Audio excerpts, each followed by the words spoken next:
Hi and welcome to Real Reviews. My name's Martin Carr and today I'm going to be talking about The Boston Strangler, which is a Disney Plus original film which is currently out and about, starring Keira Knightley from The Imitation Game, Carrie Coon from The Nest opposite Jude Law, and Chris Cooper also features as well, and Chris Cooper was in an adaptation for which he won a Best Supporting Actor Oscar. So let's get into it, shall we?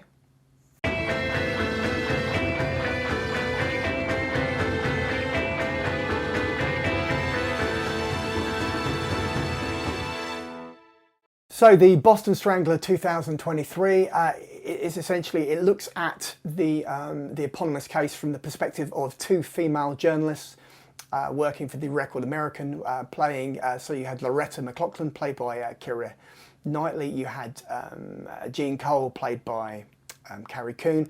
These were, they broke through barriers, they bucked the trend in terms of what it was expected of them within society, within culture at that time, which was primarily to be homemakers and housewives rather than going out and doing what was perceived to be the job of men, to go out and earn money and to sort of establish themselves within a career. So as much as the case of the Boston Strangler and Albert DeSalvo is there and present and correct, I think that it's more important that Matt Ruskin, who is the writer-director, approaches it from a different angle, and ultimately it comes across as a more well-rounded piece as a result. So, question is it any good?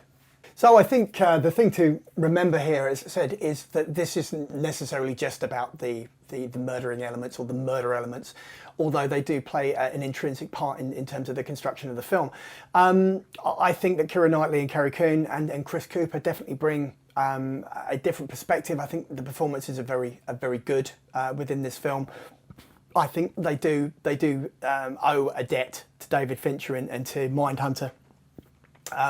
In terms of the palette of the film and the way it looks and the period-specific feel that it gives off, and I think that is again, I think that really brings something different to the film, and it broadens and it deepens and it gives it it just feels more authentic, I think, ultimately.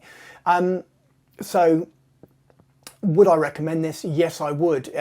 For those people who were looking for maybe something which is more, shall we say, serial killer specific, I would go, serialization wise, I would go to Mindhunter, or I would, if you had the bottle, dive into Dharma, which everyone has been talking about on Netflix recently.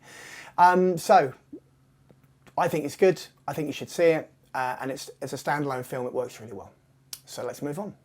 So that was The Boston Strangler, which is currently out on Disney Plus, starring Keira Knightley, Carrie Coon and Chris Cooper.